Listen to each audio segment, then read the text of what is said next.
नमस्कार, आप सभी का स्वागत करते हैं अपने YouTube चैनल सुरेंद्र सिंह बोरा में। और आप सभी मित्रों का स्वागत भी करते हैं सुप्रीम कोर्ट की diary number 34/877 Nilesh Kumar versus union of India Madhya Pradesh वर्ग 3 चयनित बीएड शिक्षक वर्सेज डीएड, जो सुप्रीम कोर्ट हियरिंग हुई थी 18 दिसंबर को, उसका डिसीजन भी आज, यानी कि डिसीजन क्या है, ऑर्डर कॉपी आप लोगों ने देख लिया होगा।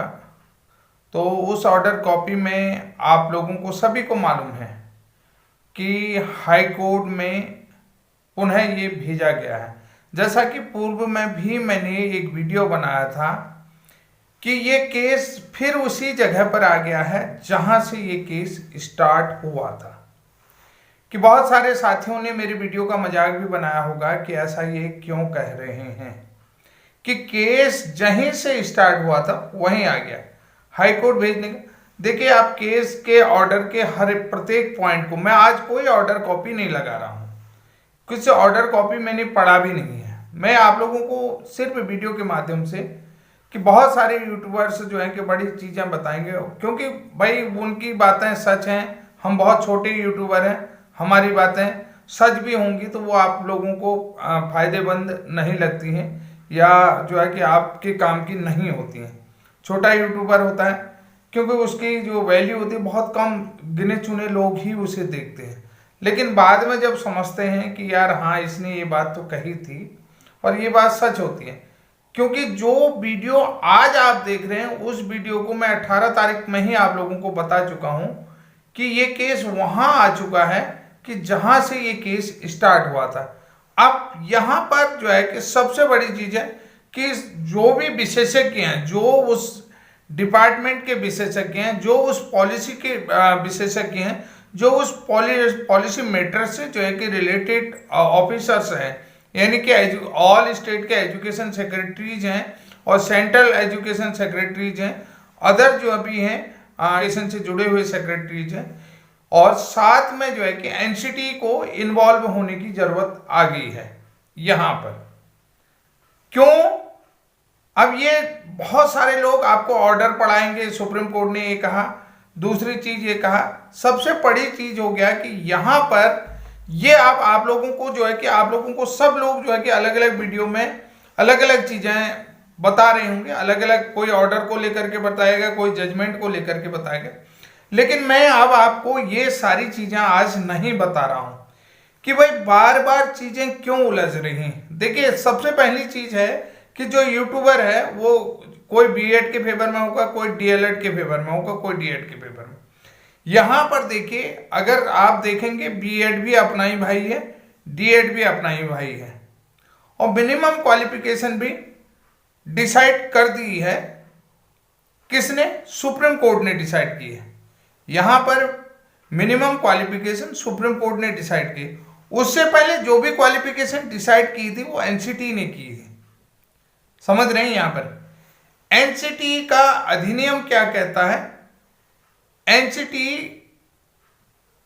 का रूल क्या कहता है। सबसे बड़ी चीज है कि एनसीटी जो है कि एनसीटी का नोटिफिकेशन क्या कहता है, एनसीटी अधिनियम 1993 क्या कहता है, और एनसीटी एक्ट क्या कहता है। सबसे बड़ी चीज है, एनसीटी को जो है कि टीचर क्वालिफिकेशन डिसाइड करने के लिए ऑथराइज्ड बॉडी घोषित किया गया, इंडिपेंडेंट बॉडी है, जैसे कि सीबीएसई बोर्ड है। आप सभी लोगों को बता रहा हूं कि सीबीएसई बोर्ड है।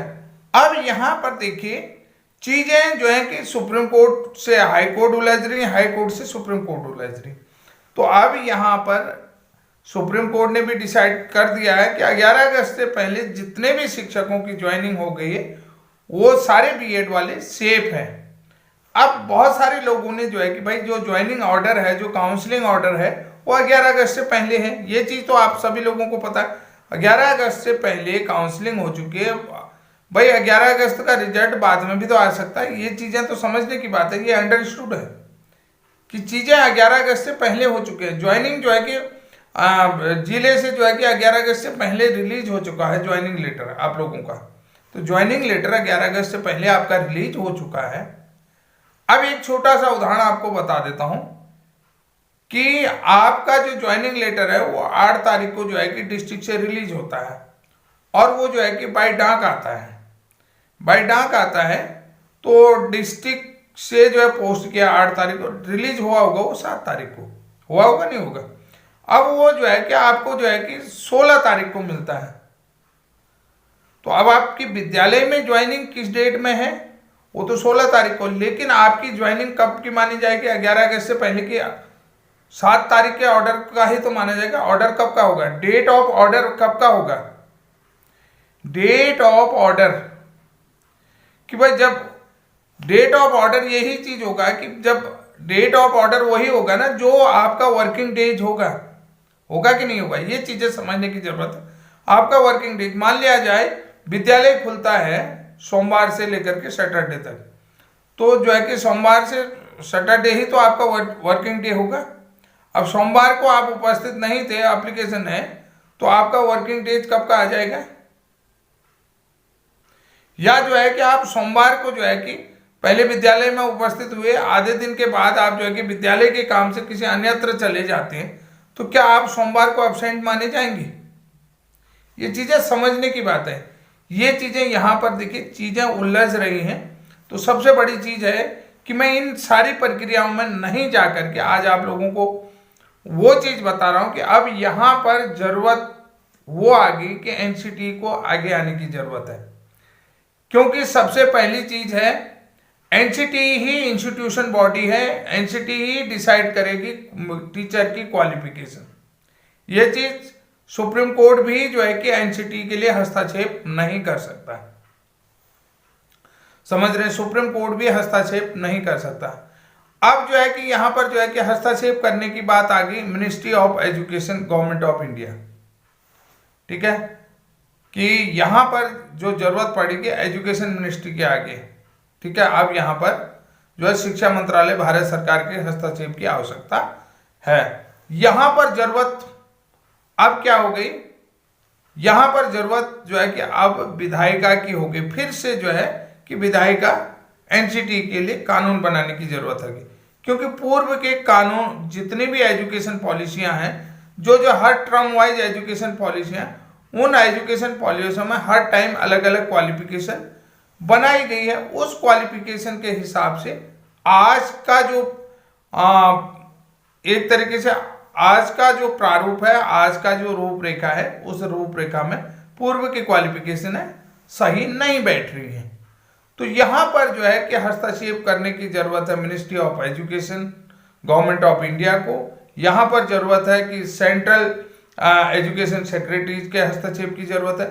यहाँ पर जितने भी जो है कि अंडर सेक्रेटरीज हैं एजुकेशन मिनिस्ट्री के और एजुकेशन स्टेट सेक्रेटरीज के, इन सब के हस्तक्षेप की अब यहाँ पर आवश्यकता होनी चाहिए कि ये आप लोगों को समझे कि कोर्ट क्वालिफिकेशन डिसाइड नहीं करेगी, सुप्रीम कोर्ट जो है कि करिकुलम नहीं बनाएगा, सुप्रीम कोर्ट जो है कि टीचर ट्रेनिंग प्रोग्राम नहीं बनाएगा, टीचर ट्रेनिंग प्रोग्राम की जिम्मेदारी एनसीटी को दिया।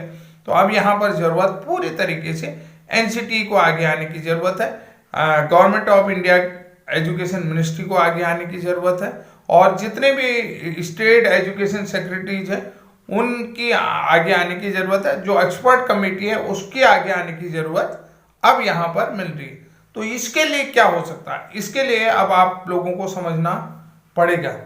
सबसे बड़ी चीज है कि यहां पर क्या कि स्टेट गवर्नमेंट अब सीधे सेंट्रल गवर्नमेंट के साथ क्या हो सकती है, प्रार्थना भेज सकती है, रिक्वेस्ट कर सकती है, सेंट्रल गवर्नमेंट के साथ दखलंदाजी करने के लिए प्रस्ताव भेज सकते हैं कि सेंट्रल गवर्नमेंट इसमें दखल दे।